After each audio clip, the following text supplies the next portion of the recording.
Salut à tous. Aujourd'hui, je vais vous faire une vidéo qui me tient particulièrement à cœur. C'est l'histoire des kettlebells. Parce qu'on entend beaucoup de choses sur ce sujet.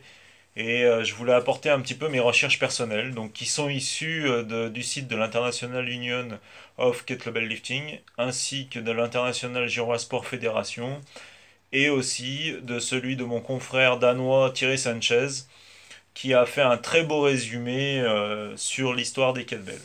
Donc j'ai pris quelques notes afin de faire quelque chose d'assez condensé et précis. Donc déjà, les kettlebells remontent à la Grèce antique. Il paraît qu'en Grèce, il y a un musée qui s'appelle le musée Olympia, où on peut trouver une kettlebell de 183 kilos et, accrochez-vous, il y aurait écrit dessus a été soulevé au-dessus de la tête à un bras. Imaginez la force du gars. La bouffe, elle était saine à l'époque, hein, je vous garantis, hein, pour pouvoir faire un truc pareil. Donc le design des kettlebells a évolué au cours des années. On peut le retrouver à travers différents pays, en passant de l'Écosse par la Turquie, l'Iran, la Chine et même le Japon. D'ailleurs, au Japon, vous pouvez encore aujourd'hui voir des kettlebells sous une forme carrée. On dirait un petit peu un moellon avec une poignée à l'intérieur. On les voit beaucoup jongler avec. Donc pendant des siècles, lever des poids, ça faisait partie intégrante des démonstrations de force dans les festivals de la classe ouvrière. Donc beaucoup de gens se lançaient des défis à soulever des charges lourdes ou des charges un peu moins lourdes, mais avec de nombreuses répétitions. Et je suppose d'ailleurs, d'après ce que j'ai pu trouver sur l'histoire du kettlebell marathon, que ça vient d'ici et que un jour un homme a décidé de soulever le plus de fois possible une kettlebell.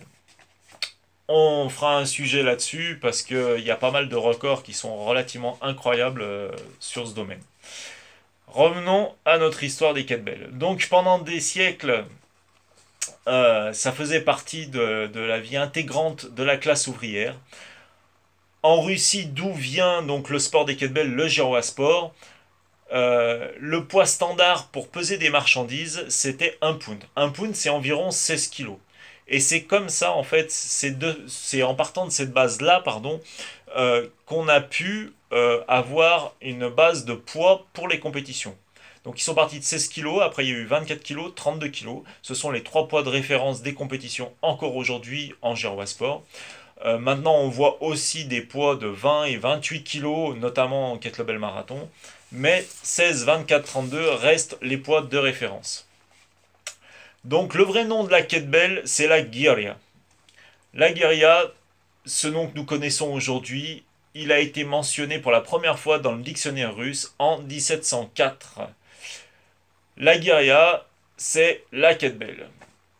Donc de Gyrya est sorti forcément le mot Girvoy, Girvoy Sport.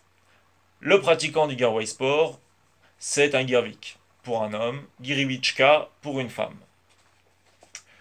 Depuis 1900, les artistes du cirque, les hommes forts, les militaires, ils ont énormément utilisé les kettlebells pour leurs entraînements, pour toutes les raisons que j'ai pu citer dans la vidéo précédente, le développement de l'endurance de force, la force pure, la puissance, le côté pratique de l'outil, etc., etc.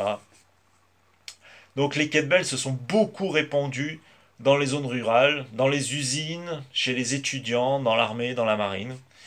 Donc on peut, pour vous donner un ordre d'idée, dans les années 80, 100 000 kettlebells ont été produites dans 80 usines de l'ex-Union soviétique. C'est pour vous dire la popularité un petit peu qu'elles ont pris dans ces pays-là. Et ça ne cesse d'accroître encore aujourd'hui quand on voit la partie sportive et les entraînements avec kettlebell dans le monde entier. Voilà, j'espère vous avoir apporté quelque chose. J'ai fait super rapide, malgré que ce soit déjà un peu long. Et si vous avez besoin de plus d'informations, vous pouvez les trouver sur mon site kettlebellsport.fr. Je vous remercie d'avoir vu cette vidéo. Si vous avez aimé, likez, abonnez-vous à ma chaîne. Je vais continuer à faire régulièrement des vidéos autour des kettlebells, de son sport et tout ce que ça peut apporter. Merci à vous, à bientôt.